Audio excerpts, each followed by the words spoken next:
Hey folks, how are you? Hello. It's just me today, and you probably saw a whole bunch of me just fumbling around with the system today. I'm on my own and missing my partner Uncle P this week, but nevertheless we will be good, and we are excited to have another episode. This is, I think, episode number 10, which is really terrific, and I appreciate the chance to be here with you again. We are. We're gonna do something a little bit different this week. I want to take a moment and talk a little bit about some of the news that happens. I was participating in the Chester Business Association meeting this morning and heard some great news that the Widener University right near Chester there and the SAP Corporation, which has an innovation lab, have teamed up and are offering workshops to accelerate business startups in our area, and I wanted to let everybody know about that. I'm learning more about it. I learned about it through the Small Business Development Center, SBDC, at Widener. They are releasing that information now, and as more information comes out, be sure to watch our Facebook page to see what's going on with that. But I also wanted to note it because there were some really good, interesting news this week, and I want to take a moment each week to talk a little bit about some of the entrepreneurial activities that I think are of interest. They're certainly of interest to me because, and the first one was that there's a new 30-year-old entrepreneur who has opened the first Black-owned 7-Eleven in Las Vegas without any investors. That's the title of this. But the reason I point that out is because some of you may know that I'm rather frustrated that Wawa does not have any stores in the city limits of Chester, and I think that's wrong. And I think we need to be fighting to get more convenience stores within the Chester boundaries. And it's a community that deserves the same services as every other community, and I want to do what we can to promote that going further. And so that was one good piece of news that I like to hear. And so it's definitely possible, and we just need to continue to work to do that. Another one, and this is something that occurs quite often that I see, is that there is a Black whiskey entrepreneur who is bankrolling other folks who want to, through a venture capital fund, who want to build their own minority-owned spirits company. And in Chester is a greater place as any that I know of to be brewing beers and making wines and all kinds of other things. And so there's a new venture capital fund out that is looking to help out with that. So it's something to think about if you're an entrepreneur looking into that kind of a business. If you are, check out the news and see what's going on with that. But without any further ado, I want to bring our guests on. Let's go ahead and bring you all in here. Thank you so much for being here. Again, I'm doing this on my own, so it may be a little bit clunky. But welcome to Tanera and Che Willis. Hey, thank you. Thanks for having us. Good afternoon. It's great to have you. We're pleased to have a duo this time, and that's always fun. So, hello, Mr. Che. How are you? I'm doing good. Good. That's great. So, real quick introduction, Tanera. You're a nurse, I understand. Is that right? Yes, a registered nurse at AI DuPont Hospital for Children. Oh, wonderful. That's great. So tell us a little bit about, how a nurse came to write a book and so a little bit about the story. The big thing here, obviously, is that you're an author, and I want to make sure that, but I don't want to give away too much of the story. So tell us how you came to be an author, and then we'll get into the book. Absolutely. So I am a registered nurse by trade, but writing is something that I've always wanted to do. It's always been a dream of mine. And like many adults, we forget sometimes our dreams that we have as young adults or along that journey. And my son actually was just telling a very creative story that inspired me to publish his children's book. And then in doing that for him, I realized, oh, hey, just like any other mother, we're always making sure we do things for our children and our spouses, but sometimes we forget our own dreams and goals. So in me trying to encourage him, I remembered an old goal of my own and a memoir that I started over 10 years ago and decided to use the time we had during the pandemic to get that project completed. Wow, that's a great strategy. Yeah, it's good. So tell us a little bit about the book specifically. Absolutely. So I'm here today to share Memoirs of an Almost Barren Woman: Our Journey to Motherhood. This book is a testimony of my personal infertility journey and my challenges bearing a child on my own. Some of the shame and guilt and stigma behind it when I first learned of these challenges kept me in shame and embarrassment and in fear, and even sometimes self-pity and guilt and things of that nature. And then after a few years, maybe 3 more years afterwards, having successful IVF treatment, I decided and I learned that so many women have this challenge. I learned now it's 1 in 8 families deal with infertility, 1 in 4 families deal with miscarriage, and 50% of infertility challenges are half women, half male. So it's not an uncommon journey, but it's a journey that many people do not talk about. It's something that we suffer in isolation and shame about in silence. So I wanted to help because I learned so many different women along my journey. After those 3 years, I shared so much. And every single time I shared, there was someone in the room who shared me too. And I felt like I was in a different place than the majority of those women. A lot of those women were in sadness and grief and despair. And I believe that that's not how we should live our lives, and that's not what God wants for us. So I wanted to write the book to share my testimony, to let people know that I understand and I've experienced that as well. But I'm still living a joyful life. I do still have infertility issues, but I'm still happy. I'm still achieving goals. I'm still enjoying what's in front of me. And I wanted to encourage other women to do that as well. So lastly, I also engaged 5 other families who shared their story, because infertility is common, but each person's story is very specific and very unique. So I wanted to engage other women to have more stories and more scenarios shared. And overall, it offers a message of hope to just encourage women going through this experience and let them know that they are not alone and they can still have a happy life on their way to motherhood. Well, I think that's terrific, and I think that the approach that you took to involve others in the conversation to talk about their own experiences is bound to be engaging, because you're going to cut across so many different scenarios where folks have experienced the situation in their own way, and you can give them somebody to relate to, someone to understand. This I'm not the only one going through any of this. Yes. But much like the sort of the grief thing that some people go through, everybody does it differently. It's always nice to hear somebody else who has gone through a situation that may be similar to yours, and I really applaud you for wanting to document it, because these are always difficult topics, right? Absolutely. And a lot of times, like you said, people feel like they're the only ones going through it, or no one understands. And it is hard to understand if it's not your personal experience. And that's why I think having a compilation of different women, and there's a single woman in the book, there's married women, there's biracial families in the group. And I wanted to offer that diversity as well. There's younger people, there's people who've adopted, people who had stillbirths and miscarriages. So I tried to put as many scenarios as possible in the book, so somehow you can connect with either one or more stories within the book. And what do you feel like is the common thread through all of it? Is there a common theme that all of the different authors and folks who've experienced it in different ways have to say to someone who's going through this themselves? Yeah, unfortunately, I think one of the most common things is that emotional sadness and grief and despair and feeling hopeless and confused, and the why me experience is what we all felt. But then it seems like we all had some type of aha moment to be okay with exploring different paths to motherhood. We all believe of the natural way, and we think it should be all of our innate experience to be able to parent. But I think that was the other thing, when we had that moment of I don't know if it's relaxing or just exploring, being open to different options to parenthood. I think that made the difference in all of our lives, to kind of say, okay, I wanted it the traditional way, the natural way, but being open to other avenues, because there's tons of different avenues, and we share some different options in the book for people to explore and educate themselves on. I think that was a big turnaround for each of us. Good. That's wonderful.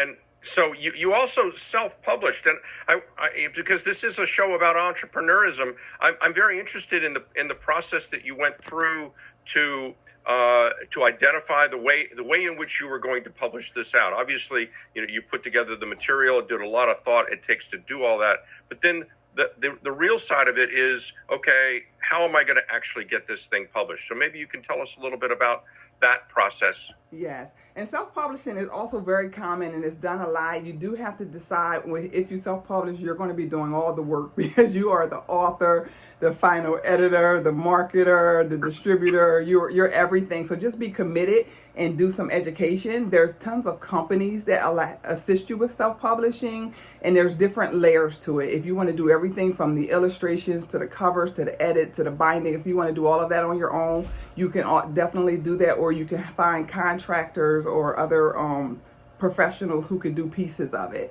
So I think just to educate yourself, do a lot of reading. In this day and age, the internet is our friend, and you can find education and resources on almost any topic that you want. And I would say research a lot. Don't go with the first thing that you see, but it's definitely a lot of different self-publishing companies and resources out there. Just find one that fits your, I would say, budget and also your level of expertise or novice level. Right. So did you do the graphics for it? Did you or hire someone? Go through the different elements of it. I mean, what part did you have other than obviously the writing and the editing? Yeah. What elements did you do yourself other than that? Yeah. So for our book, I definitely contracted out a lot for the memoir, I should say. I found Fiverr for a lot of my resources, and they have freelancers for everything you could ever think of, from the cover imaging, editing, proof editing, line editing, book formatting, book designing. Those are all things you want to write those words down and do your research. And then kind of one of the things I did in the beginning, I think anybody could do, is decide the size. So I went through different books that I liked and said, okay, this is the size I'm comfortable with. Right. Decide the font that you want, because you have to know every single detail. And then just ask a lot of questions. Tap on somebody who you know who's done it before. See if they're willing to be a mentor for you. I did that with our first children's picture book. I knew someone who was published, and I reached out and said, hey, could you mentor me? And she agreed to mentor me. And then she also wound up being my editor. And we, Little Che's father knew someone who was an illustrator. He was the one who illustrated our first book. So just kind of just doing some investigation, being curious, being vulnerable, being okay to say, right, hey, I'm not comfortable with this. I don't have knowledge in this. Can you help me? Definitely tap in people who've had those experiences, and they'll tell you what to look for. So that was one of my things with deciding to self-publish. Someone who has published books told me their experience with a traditional publisher versus self-publishing, and gave me pros and cons to weigh and things to look into before I got started. Well, that's so important. One of the things that we talk a lot about, the whole Chester Masterminds program is structured around building a network of folks who have other expertise. We can't all be experts in everything. Right. And I think what you just described is exactly why, I called this thing Chester Masterminds, because I know how important it is to have that network of supporters, people who can mentor you through different stages of your project, your business, or something like that, and bring special skills when you need them, because you may not need everything all the time. There's no reason to hire staff to do everything. So that's a great message for every entrepreneur. I'm really glad to hear that you said that you build out your network as you learn more and more about what it takes to, in this case, publish a book or get it onto Amazon or something like that. How difficult was that? I would say Amazon is one of the easiest ones to self-publish. Our first children's book, the what's our children's book title, Shay? You're quiet over there. The Amazing Whitehead. The Amazing Whitehead's first adventure, the jewelry store heist. So this one we did do book publishing, and they were kind of easier too, but I feel like they weren't as friendly, and I thought they were a little bit more pricey. So that was our first publishing company that we utilized, but doing through Amazon was really easy. If you can get someone to format and design the book for you, they have so many templates and hyperlinks within the Amazon self-publishing. It's called KDP publishing that makes it really easy, and you can reach out. Sometimes you can't get a person on the phone, especially during the pandemic. It's been hard to get people on the phone and for customer service. But each time I've reached out, they've been able to explain things to me that may seem simple to them, but it's very foreign to me. And that's been very helpful. So I do believe Amazon was one of the easiest ways to self-publish. And there were so many tools and resources. And they even have like weekly education. So don't be afraid to spend your time. We spend a lot of time on social media and on TV. Don't be afraid to spend your time learning. So a lot of times I would log into those things and write notes like feverishly as they were sharing different tips and things, and they helped a lot because then I would automatically go through my notes as I was going through the process, and it really helped make things a lot easier. Oh, that's terrific. Well, so I know you want to talk about your other book, and I do too. So let's go ahead and do that, because this is a family enterprise, yes. Right? As it clearly indicates. So tell us about your first book, right? What you share about that one? Again, put it up on the screen. Let's make sure we get it. There you go. Good job. Okay, so... And read it off for us again? I'll hold it. You go talk. So we had this book idea. Well, I had the book idea while I came back from swim class. My mom was washing my hair. She said, if you were to be any superhero, what would I be? And suddenly this just popped in my head, and I said, The Amazing Whitehead. He was like, okay, what can he do? I said, he can turn into any sea creature, stay in water for a long time. And then we wrote it down in a notebook, which we lost for 1 year and 8 months or whatever, for a long time, let's just say that. And then we published it 2 years later. Then we just started putting it in Barnes and Nobles and a couple other places, and we started going to pop-up shops. Good job. Yeah, we started going to a lot of them. A lot. Yeah. So that brings up an excellent point, and thank you, Che, for telling us all about it. How did you guys decide where to? You said you published in what, Barnes and Noble? You said? Yes. Yeah. Right. So through Book Baby Book Publishing, there's different, layers of a package that you can buy. So the package that we buy, they are open. They publish your book in 60 plus, well, they make it available for 60 plus different markets across the country and even more. So what happens is they kind of let them know that the book is available. A lot of those places will shortlist it on their website, and if people order, they'll order more. And then as far as Barnes and Noble, we went into 3 local Barnes and Nobles, and we just said, hey, we're local authors. Are you willing to shortlist our book? And they told us yes. So they'll purchase anywhere from 1 to 2 copies, and then if people buy it, they'll order more. So unfortunately, in our local one, no one had went in, but it's hard if people don't know about it. And a lot of people purchase either through Amazon or our own personal website to get our personal book. So, but if you go in and you ask for it, they'll order it and they'll get it within a couple days. So it is available to all stores. It's been in Target, it's been in Walmart, and Books A Million. So that was a part of the Book Baby Book Publishing package that we purchased. So that must have been a really exciting to go into a store and see your book on right, Che? Was that pretty cool? At first, I wasn't. She said we're gonna go to a store in Barnes and Noble to see a book. I was confused at the moment, so I was excited, but not as excited. But then when she said our book, I was so excited. She surprised you. Kind of. Yes. Very kind of. Well, that's pretty neat. I mean, so when you had to go, did you actually do book signings at all? So the pandemic kind of stopped the book signing thing. We had a few things planned, and because literally we published February 2020, so we know the pandemic hit the United States March 2020. So we weren't able to do any of the book signings that were scheduled, and a couple book readings. And I would say towards the end of 2020, in this first quarter, we've definitely been revving up and doing a lot of pop-up shops, so we are able to sign books when they're purchased. Then we haven't scheduled any official book signings yet, but things are coming. We've had some virtual book readings with some elementary schools. That's been really cool. Right. Thinking back to how both of you think about entrepreneurism a little bit, was there any thought to the audience that you were trying to reach, either for for your book, Tanera, or the children's book? I mean, was there thought to, like, what is it that folks are looking for? Yeah, I think for Che's book, it was kind of simple because it happened very organically. Like Che was sharing, we literally were just having mommy and son time, and we're just talking creatively, just asking him a lot of questions. And his story got so descriptive and so detailed. I'm like, oh my God, we got to write this down. And then it was, oh no, we got to write a book.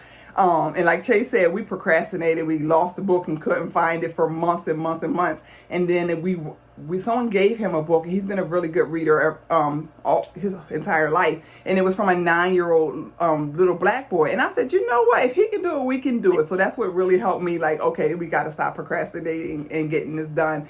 But so his audience was definitely tailored to his age group because he wrote it at age 7. So our book is definitely good for children ages 6 to 10. It's a picture book. So once you're in 5th grade, you're kind of reading chapter books and those of that sort. So definitely the kindergarten through 4th grade, I would say, would be the target for his picture book. We have a coloring book, and coloring books and also books don't expire, so you can get them at any age.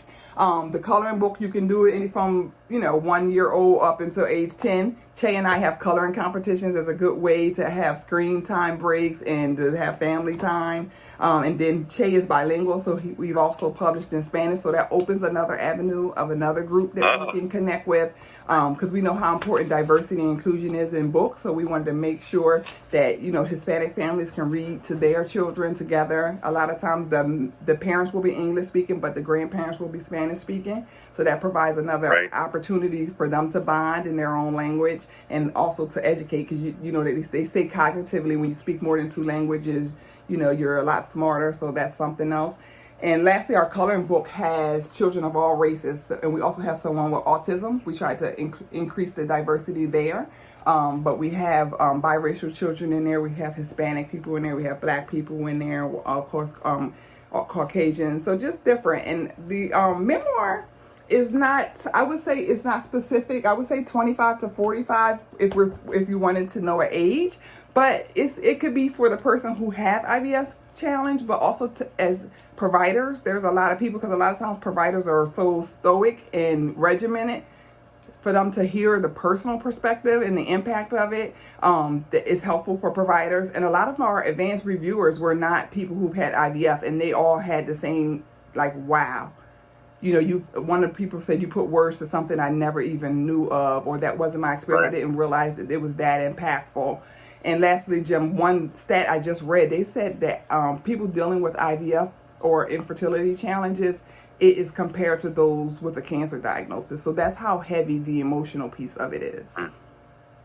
Well, yeah, and as I said before, I'm sure that and all the perspectives that you bring allow folks to feel really connected in with the story, because you're touching different audiences with each different story or section of the book where someone is presenting their own story and how it affected them and their lives and the unique character. So you're opening up the space of the audience by including all the different voices and perspectives that you have in there.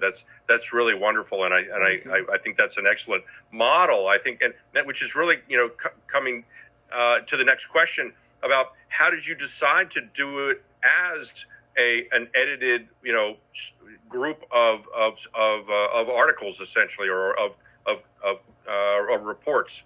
How did that come about? I think just the impact of all the women that I've encountered, it had an effect on me, and I knew my story was just one kind of caveat to this experience, and wanting to share more experiences and just being able to connect with more people on a different level.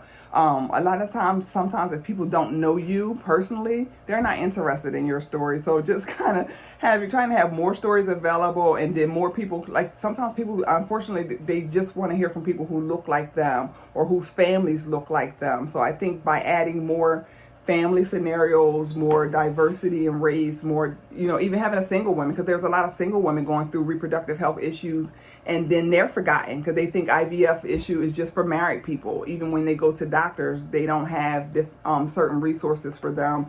A lot of medical benefits only provide medical benefits for IVF if you're married. So then they're impacted on a whole nother level and almost discounted. So having this, Tanisha is her name, having her story connects with a lot of different women. Right. So how much research did you have to do in addition to your own personal knowledge? Did you have a medical researcher or any kind of conversations? I mean, you're a nurse, obviously. You have quite a bit of background in a lot of what's going on. But was there other research that you had to do in order to fill out the book? That's a good question, Jim. So yes, I definitely did research. I didn't have a medical researcher, but because of my medical background, I know how important it is to have evidence-based information and have things that can be confirmed. So yeah, I did a lot of research. I have access to a lot of research tools through both my job and I'm in Wilmington University for a master's program. So I used a lot of their library to get evidence-based research and share a lot of facts. So in addition to our stories, there's also resources to different support groups. There are resources to different companies and websites and organizations. There's resources to different social media things. So the things that I definitely did fact finding and fact checking and looked into myself to support what I share and to give people a launching pad to do their own research and find their own resources. So there's a good start here. Right. Terrific. Shifting back over to Che's book a little bit, because I want to keep him involved in the conversation. I love that he's on here with us. Selecting the pictures that you chose to put into the book to tell the story, how did you decide what images to present? So I didn't really choose the pictures that were inside the book. My mom did, and the illustrator. I can't even say. You can say it. Slow down. The illustrator. The illustrator came to our house and explained it to her. I was there, but I was younger, so I didn't really understand what was happening. And then But they probably gave you some ideas to choose from, right? This was the book that we lost for like 2 years. So that was our original book where we wrote our manuscript. Right. And I pulled it out because I wanted to show Che. So Che was in all of our illustration meetings, and I tapped him in and asked him a lot of different questions. So he did actually draw his first idea of what the character would look like, right, and different things like that. So we drew from that. Blue's his favorite color, so we made sure we had the costume in blue. He right. is the superhero character. He talked about the different blue streaks. So what I would do is, the illustrator went off the pages and I told him what was important to have. So I made sure I said we want every child to be able to find themselves in the book. So in the background in the beach, make sure you have a child of every color. Make sure there's even people of different faiths. I made sure there's either an Islamic family, there's Asian families. So I wanted everyone to be able to see themselves when they look in the book. And then we just kind of checked in with the illustrator from time to time and gave our different feedback on the different pages, and made sure we could connect. And then what about we made sure we put our business logo in there. And the other thing cool is our family. We added our family to the storefronts on the waterfront and things like that. So we wanted to be very personal. Do you want to share anything else about it? Yes. We found this book that we passed by, we've gone to that place for we lost it for 2 years, and we passed it by maybe 1,265. I'm just throwing in a random number. We found this book in the drawer under our coffee machine. So what about the back? So here's more illustrations. I drew. Yes. I just drew a bunch of stuff. Mm-hmm. Yeah, that's really. I'm impressed because more than the most realized. I think there's an incremental process to this. You start with some concepts and you begin to refine them and add some color here or add an image or something like that there, and then you're always balancing between what the text is saying, what the words are saying, and what the image is trying to. And you want something that's gonna work so that you can keep the the right number, Yeah. because ultimately it's a choice of the number of graphics that you have, right? Yes, yes. So, and that's something too, Jim. You asked about sharing our process.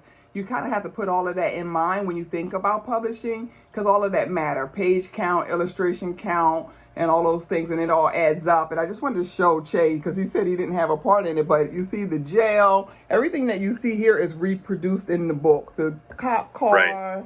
On the Waterfield tornado is one of his ideas, and that was just how cool and descriptive his story was, which made me say Right. this needs to be a book, because his mind just got so specific and so detailed that I'm like, okay, we got a lot to work with here. Oh, and I have one more thing I want to share. It says jail. Come, don't leave, and then it says art by Che. Cool. So he's super creative. You want to tell him what some of your goals are when you become an adult? I Yeah, I'd love to know that. Be a soccer player, be a swimmer, and maybe make a TV show. Ooh, nice. So are you already learning how to do TV shows and learning how to use some like cameras and things yet? Maybe. Because you can do it with your phone these days. What did mommy tell you to do about that idea about making a TV show? Write it down. I wrote some stuff, but not a lot. I have a lot of stuff. That's okay. That's okay. Get started little by little. It sounds like if you can write a book, as you did, you definitely wrote a book. You can definitely write a TV show too. That would be my message to parents, to kind of speak to what's already inside of them and let them know that it's a gift and something to acknowledge and encourage. They don't have to wait till they're adults and out of college to accomplish different dreams.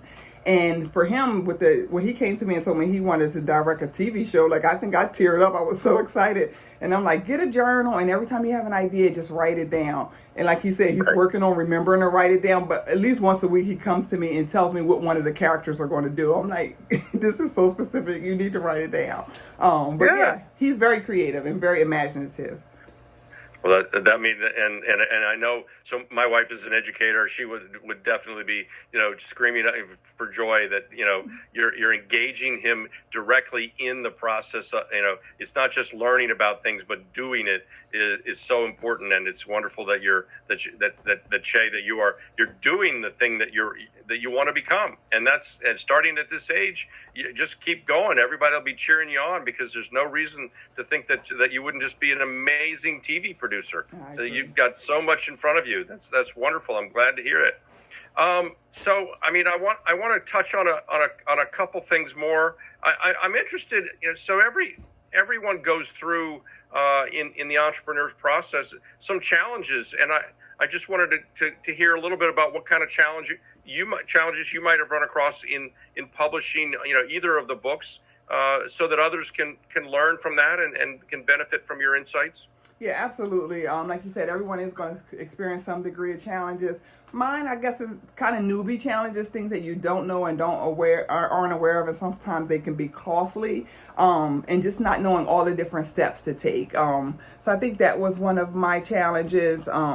Just recently with the memoir, when I published it, I paid a professional book designer to design the book, and then uploaded it as an ebook and also a paperback, not realizing that you have to design the ebook differently. So when it was published, it was scrambled and it looked awful, and I was mortified, like, oh my God, they're going to buy this and give me bad ratings. And that book designer was like, oh yeah, that's different. You have to pay for something different. So I think the not knowing and not realizing you can't use one book design format for every avenue of publishing. So that was one of my hiccups, and one thing I was like scrambling to fix and get done as quickly as possible, because you want to put a good product out there. What's different? What was the big thing that was different between a PDF or like book? So I ebook definitely don't versus have all the correct terms. That's not my expertise. But with the ebook, I know for sure it's formatted differently, so that way the end user can adjust the size of the font and the pages as they like. They make it a clickable content way over my head. But definitely not just uploading a PDF or a Word document at all. It needs to be done in a different format. I don't even really know the name of the format, but just that was Mhm. a good piece if you're interested in doing it, because you do want to have your book available in many different versions. People are doing audiobooks, ebooks, paperback, hardback, and different things like that, because then that makes you more marketable and also allows your book to be, available on many different platforms. So that would be one of my hiccups. And then just kind of like making sure you double and triple check yourself. All of this started from Chase Picture Book. It was the inspiration, and then it became from the Amazing Wet to the Amazing Corner, because initially I was like, okay, I want to inspire other kids to do this and to read and to write and accomplish their goals. Then it was like, okay, I want to do families. And then, like I said, I Right. remembered myself along that journey. And then in June, I'm like, you know what? I'm selling these books. I might as well create my own website and my own LLC. So just that was the stepwise process in that. And then got to the memoir. So it's kind of learning along the way, and sometimes it can be cost effective to learn some of those things retroactively. So definitely educating yourself and connecting with people and joining different groups. I'm on a lot of author networks and groups to learn things. Every time I hear something, I'm like, oh, I need to know that, or I need to learn it, or I need to look into that later. So just being Right. open to being honest with yourself to know that you're new to it and you have much to learn. Did you take any? Did you have any training in writing per se? Did you go? Because my father-in-law happens to teach or has taught a course in writing skill at Delaware County Community College, and so I know that there are local opportunities. Did you do any of that in order to gain some special expertise around writing? I didn't. I didn't. I kind of have always been pretty good with writing, even with different college courses and things like that. That's always been one of my strengths. More so the technical pieces are more so harder for me. So then I just engage other professionals in different. I would say I had maybe at least 10 people edit my book before I got it out there, just because no one catches everything. Even people you pay don't catch everything. I was actually in shock at what the professional editor that I paid didn't catch certain things that seemed pretty obvious. So no, I don't have any professional background. I did do different writing groups with other writers. And that if you need some way to get motivated, if you've had some stories you've been wanting to tell, I would encourage that. I would meet people in the mall and we would do writing sessions together, or we would do Zooms and do writing sessions together. And then I had one young lady who I met with who really pushed me and said, why are you sharing that? And why do you want to say it that way? And that Right. creative process helped me to kind of fine tune things along the way. Correct. I mean, yeah, and you continue to point to how valuable that network of writers, of the network of folks who are going to be editors, people who really want to have a stake in your success and care about your success, and motivating. I mean, I think that's really so powerful, because it's the one message that we have all the time, how important it is to do that. I'm thrilled to hear that you took advantage of those opportunities whenever you could. One other, I've got a list of things that I want to make sure that I touch. The obvious one, Amazing Family Enterprises. So tell me, is that the encompassment of Yes. all of your books, or are there other things that you are incorporating under that LLC? So yes, Jim, yes to both. So it does encompass all of our books as well as our business. So my business aims to inspire, educate, and motivate people through our books. We also have apparel. We also have merchandise. And once this pandemic is over, we plan to do events. We want to do family events. We want to do business expos, and we want to do, of course, readings and things of that sort. But the overarching goal is we want to encourage everybody to be amazing. And to me, being amazing is being authentically you, but also pushing yourself to achieve all of your different goals and not allowing fear and circumstances to kind of circumvent all of that. Right. So you mentioned a few things about where it's. Do you also now, because you've got experience both in children's books and adult, at least nonfiction, are you consulting, with others and providing other folks the expertise that you've gained? I would think so. I would say yes. I want to say I pay it forward. So like I said, I reached out to other people, and now I have people reaching out for me, and I just always make the time. And I plan to always do that no matter where this journey takes me. I have had several friends who say, hey, you inspired me. Can you sit down with me and share stories? And I do. We sit down and I talk to them. I share all of my resources. I share all of my experiences, and I'm very transparent. I'm like, this is what I'm good at, this is what I know, this is what I don't know, this is what I learned along the way, and this is some things you want to consider. But yes, I do continue to share with other people and other women, and I'm excited, and that's one of the things that make me feel like I've done something well, because some of those women, since I started, have since published books themselves. So that's exciting. Is there sort of an online network that you would recommend others to be involved in? Are there, if someone is thinking about becoming an author, or not really sure, how to tailor their story, or how, what are some good online groups to be involved with, or websites that folks can go to understand, what they need to know? What are your best? I don't know that I want to highlight any one particular one, but I am on Facebook and Instagram, and I follow tons of authors and tons of author groups. There's a Black women's authors group. There are Black writers authors groups. There's a best-selling author group. Those are some groups that I'm a part of. And you learn some things along the way. One thing I think you need to keep in mind is everyone's trying to market their book, so there's a lot of that. So sometimes that can be a little bit overwhelming, and I notice other people getting frustrated, but I don't, because I'm like, they're trying to do the same thing that I'm trying to do, is bring awareness of my book. So you have to be okay with that. So you do see a lot of that. But again, people share and ask questions, and I do see in these groups, people are really willing to share what they know or share their opinion, and you have to just take from that and feed off of it. Right. So you found a lot of competition. How does that kind of manifest itself?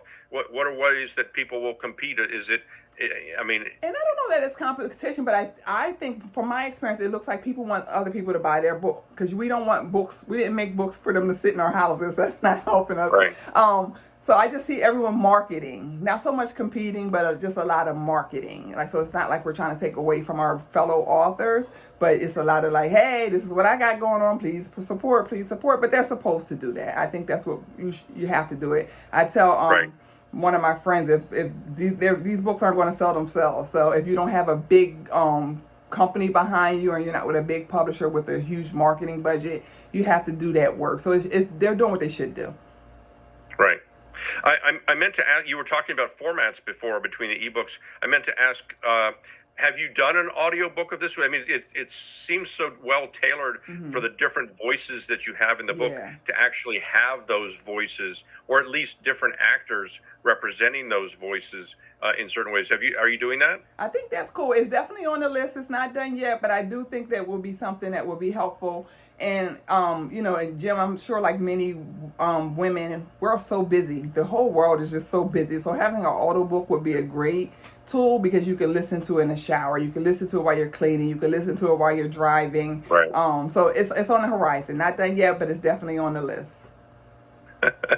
No, that's fine. And I'm wondering whether you've had any speaking, because I'm a little bit aware of all the things that can come around, as a result of book publishing. A lot of it has to do with promoting your credential, as it were, in being able to speak on a particular topic from a point of view that has popular appeal, and you can be pulled in for speaking engagements. Has that been any kind of an opportunity yet? Yeah, I know the pandemic has created challenges, but is there are you anticipating the opportunity to be a speaker? I think so. It has afforded me an opportunity. I've been in Women of More magazine, which is an online magazine, and been able to write a contributing author called Infertility in Me. And I also was on Ladies of Vantage Point, which is a YouTube kind of TV shows to kind of speak to infertility. So it's opening up. I am starting to get invitations to do different things. I was invited to a speaking engagement in Georgia, and I was also able to speak at a church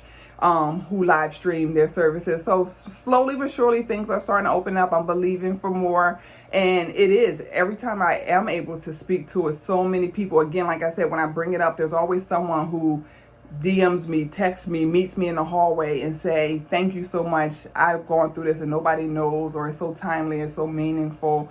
Because a lot of times people are just quiet, and their friends don't have this testimony, so they don't talk to about their friends, or so uncomfortable that they don't want to talk to their friends and family. So being able to have a voice to put words to your experience has been meaningful to these women.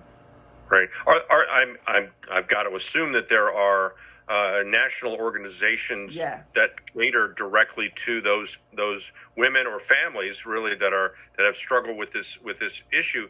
Have they promoted and supported distribution of the book in any way, or at least Not yet. I gaining? am starting. I've created a power list to reach out to a lot of them, but there are a lot of organizations, like you said, and support groups, and that's something a lot of us women who go through IVF. Because 10 years ago, I didn't know that there was such a large amount of support and organizations and support groups around that. But I've been starting to reach out and share. Well, and so just a question that just came in. I mean, have you considered linking to a literary agent, either locally or nationally? Is that something that you've considered? I have, and I do need to put more time in that. I am a mom, a wife, and also a full-time registered nurse, so that kind of I get distracted from that. But literally, I think I just had this conversation with someone the other week that I need to reach out. But I do think that will help give me a larger platform and get it into more homes and things of that sort. So yes, Right. That's definitely a goal of mine as well. Certainly, the numbers that you indicated, I'll ask you to repeat them again, because I think people need to understand, the prevalence of this situation for families, for individuals. Suggests that you've got a large audience, a potential. Tell us again. I want to, just so that people hear, how many families, individuals are affected by. Yes. So the infertility. CDC says 1 in 8 families. I've even seen some research articles say it's 1 in 7. And then 1 in 4 pregnancies. That was one of the big shockers for me. Ending miscarriage. A lot of people don't attribute miscarriage to infertility, but that is also indication of infertility issues, and even more. And Black women are largely ignored in medical facilities and have large amounts of reproductive health issues like PCOS, which is polycystic ovarian syndrome, fibroids, cysts, and endometriosis that goes either ignored or just treated with birth control pills. And those hormonal issues and cysts and fibroids can cause a multitude of infertility issues. And one of the things, a lot of people think this is just a woman-only issue, and they say a third of families suffering with infertility, the woman is the factor. Another third, the male is the factor, and the other third is both the male and the female. So there are a large amount of males who have infertility issues as well. And we know even that goes a lot unreported and, not supported.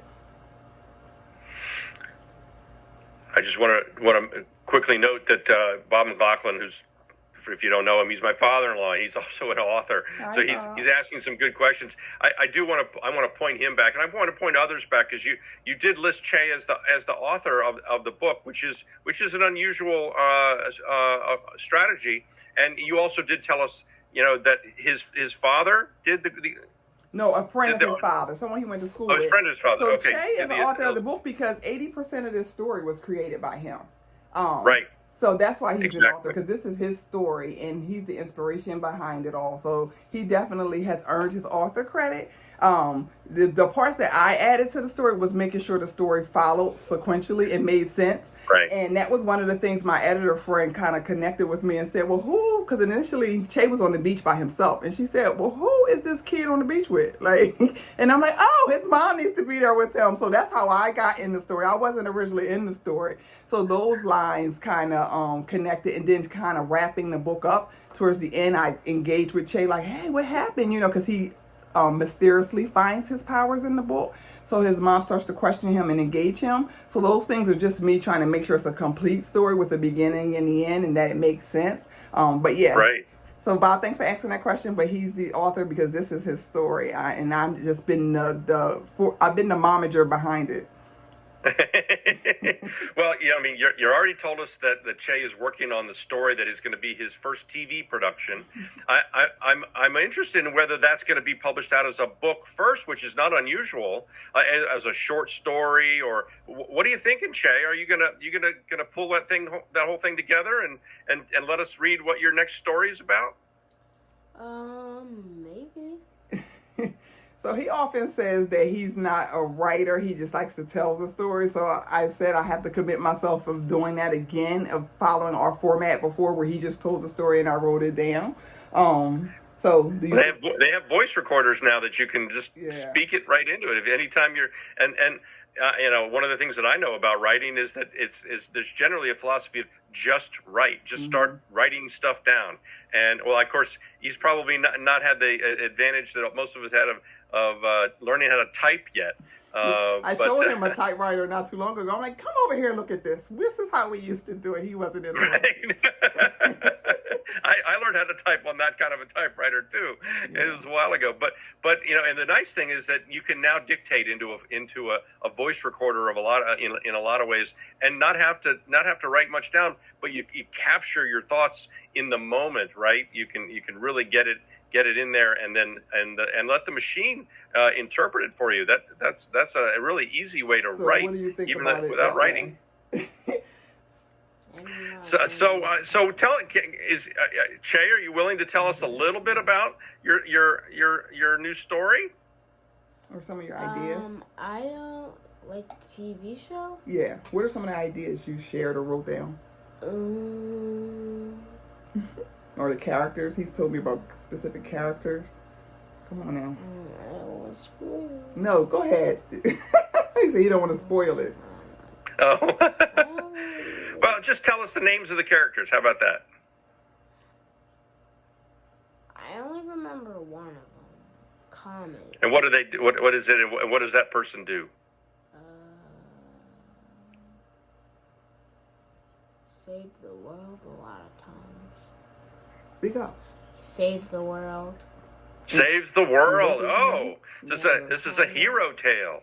Comet. C-O-M-E-T. You're not loud enough. C-O-M-E-T, I'm pretty sure, yes. Comet is his name. Gotcha. And he saves the world. And he has superpowers? Yes. Oh, what kind of superpowers? Lightning, water, fire. What else? He can make a... Sounds like a lot. It's a pretty powerful dude. Yeah. Well, that's great.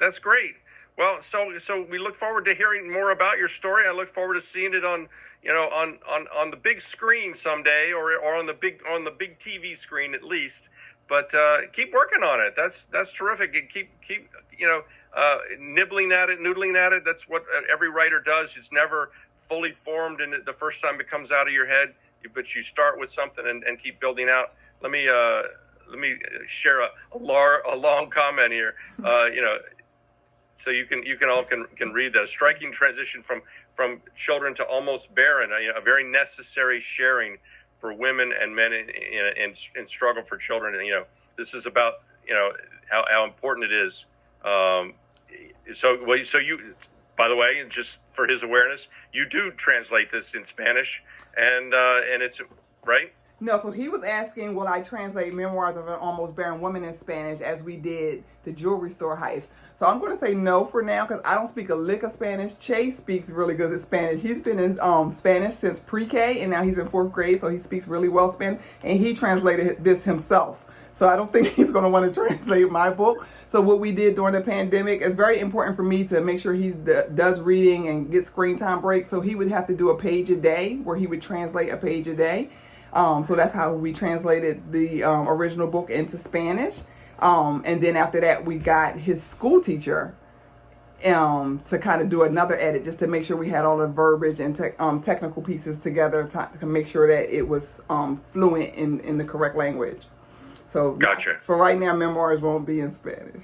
And this was young of me, so I didn't have the type of energy to be typing down all those letters and words. So I did not have any energy. And then when my mom says, time for you to take a screen break, time to type down those words, I'm like, okay. She sounds like a great motivator, but she's got experience, right? She knows how to write a book, so she knows how to tell a story. Yes. So you've got a lot of luck in having a mom like your mom to help you, learn how to do this, and it's just going to make your future as a writer and a producer that much stronger. So be very happy. I'm very happy for you to be able to do that. But well, thank you both very much. We really appreciate the opportunity to hear your story, to hear about how you became an author and all the wonderful things. Is there anything else that I missed that you'd like to tell us about? No, I thank you for having us. A very great conversation. If anyone's interested in getting the book, they can visit theamazingcorner.com. That's our website. It's also available on Amazon.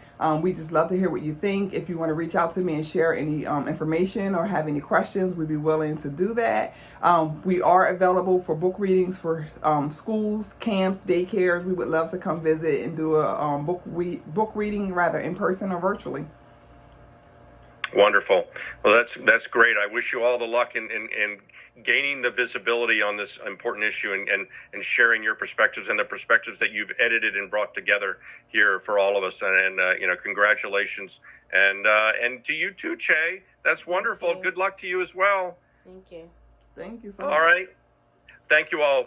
Take care. All right, have a Bye-bye. good night. Bye-bye.